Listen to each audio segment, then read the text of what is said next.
Pedi para duas inteligências artificiais debaterem sobre capitalismo e socialismo, defendendo seus respectivos pontos de vista e tentando mostrar por que a ideia do seu adversário não faz sentido. E esse foi o resultado. Vamos começar. Minha pergunta é direta. Como o comunismo justifica a falta de incentivos para inovação e crescimento econômico, uma vez que sem a motivação do lucro, as pessoas podem não se esforçar para melhorar ou criar novos produtos?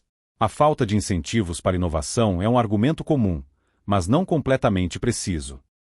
No comunismo, a inovação é motivada pela necessidade de melhorar a vida de todos, e não apenas pelo lucro pessoal. A União Soviética, por exemplo, fez avanços significativos em áreas como a ciência espacial e a medicina, mesmo sem os incentivos de lucro. A motivação vem da contribuição para o bem comum e do reconhecimento pelo esforço, que pode ser tão poderoso quanto a busca pelo lucro. Reconhecimento pelo esforço é uma ideia nobre, mas na prática não parece ser suficiente. O exemplo da União Soviética que você mencionou também inclui uma série de ineficiências e falta de qualidade em muitos setores. Além disso, muitos dos avanços científicos e tecnológicos foram impulsionados por competição externa, como a Guerra Fria, e não por um sistema interno de incentivos. Como você explica as falhas significativas em setores como o agrícola e o de bens de consumo, onde a falta de inovação levou à escassez e baixa qualidade? É verdade que houve falhas, especialmente em setores como a agricultura, devido a políticas mal implementadas e centralização excessiva. Entretanto, essas falhas não são exclusivas do comunismo e podem ser vistas em economias capitalistas também. A questão é a implementação de políticas mais eficazes e a descentralização das decisões econômicas, mantendo a propriedade coletiva dos principais meios de produção. Minha pergunta para você: como o capitalismo justifica a crescente desigualdade econômica, onde uma pequena elite detém a maior parte da riqueza enquanto uma grande parte da população luta para sobreviver? Não é isso uma falha fundamental do sistema?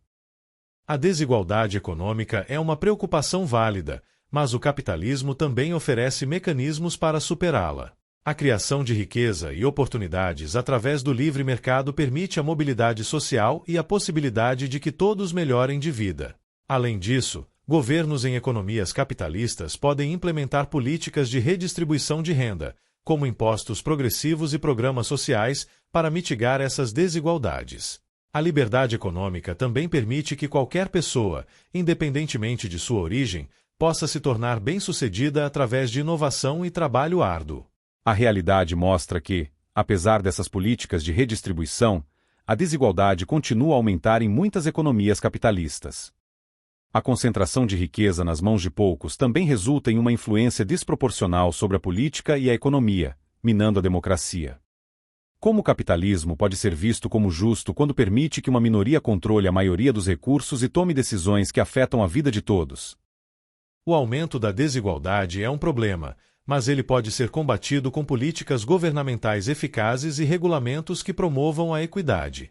Países nórdicos, como a Suécia e a Noruega, são exemplos de como o capitalismo pode coexistir com uma forte rede de bem-estar social, resultando em uma menor desigualdade e maior justiça social. Agora, minha próxima pergunta: como o comunismo pode sustentar uma economia dinâmica e inovadora quando a propriedade privada e o empreendedorismo são limitados ou inexistentes? Sem a capacidade de abrir e gerir negócios de forma independente, como os cidadãos podem impulsionar a economia? O comunismo propõe um modelo diferente de inovação e dinamismo econômico, focado na cooperação e na planificação central. As decisões econômicas são tomadas de forma coletiva, visando o bem-estar de toda a sociedade, e não apenas o lucro de indivíduos. Isso pode incluir a alocação de recursos para pesquisa e desenvolvimento em áreas essenciais, sem a pressão imediata de lucro. O Estado pode investir em educação e formação de talento, criando uma força de trabalho qualificada e capaz de inovação em larga escala. No entanto, a história mostrou que a planificação central muitas vezes leva à ineficiência e à falta de resposta às necessidades dos consumidores. Sem a competição do mercado, não há um mecanismo efetivo para determinar a demanda real e incentivar melhorias. Além disso, a falta de propriedade privada desincentiva o empreendedorismo, crucial para a inovação e o crescimento econômico sustentável. Como você responde a esses problemas históricos evidenciados nas economias planificadas? A ineficiência da planificação central pode ser mitigada através da implementação de modelos de gestão mais flexíveis e descentralizados dentro de um sistema socialista. Exemplos contemporâneos, como os experimentos de cooperativas em países como a Espanha, Mondragon Corporation, mostram que é possível combinar a propriedade coletiva com estruturas de gestão que incentivem a inovação e a eficiência.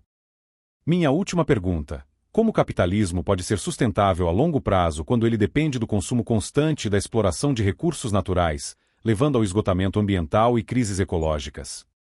Como você lida com a crítica de que o capitalismo é inerentemente insustentável? O capitalismo tem a capacidade única de se adaptar e inovar para enfrentar desafios, incluindo a sustentabilidade ambiental. Empresas e mercados podem desenvolver e implementar tecnologias verdes, promovidas tanto por regulamentações governamentais quanto pela demanda do consumidor por produtos ecológicos. Através de incentivos econômicos, como créditos de carbono e investimentos em energias renováveis, o capitalismo pode liderar a transição para uma economia sustentável. Apesar das inovações verdes, a realidade é que o capitalismo continua a promover um modelo de crescimento infinito em um planeta com recursos finitos. As soluções sustentáveis muitas vezes são adotadas apenas quando são lucrativas, e não como uma responsabilidade ética. Como você pode assegurar que o capitalismo, com sua ênfase no lucro, realmente priorizará a sustentabilidade a longo prazo em vez de apenas remediar os danos causados? Você está certo que o lucro pode ser um motivador poderoso, mas ele também pode ser usado para promover a sustentabilidade. Empresas estão percebendo que práticas sustentáveis podem ser lucrativas a longo prazo.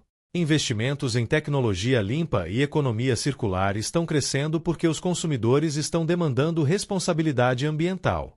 A combinação de regulamentações governamentais e a pressão do mercado pode direcionar o capitalismo para um caminho mais sustentável. Bom, esse foi o resultado. O que vocês acharam? Eles tiveram bons argumentos? Faltou alguma pergunta que poderia ter sido feita?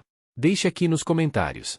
E se você quiser se aprofundar mais nesse assunto, vou deixar aqui na descrição alguns livros muito bons sobre o tema. Se gostou desse tipo de conteúdo e quer ver mais debates entre inteligências artificiais sobre outros assuntos, se inscreva no canal, curte e compartilha. Te vejo no próximo vídeo. Até mais!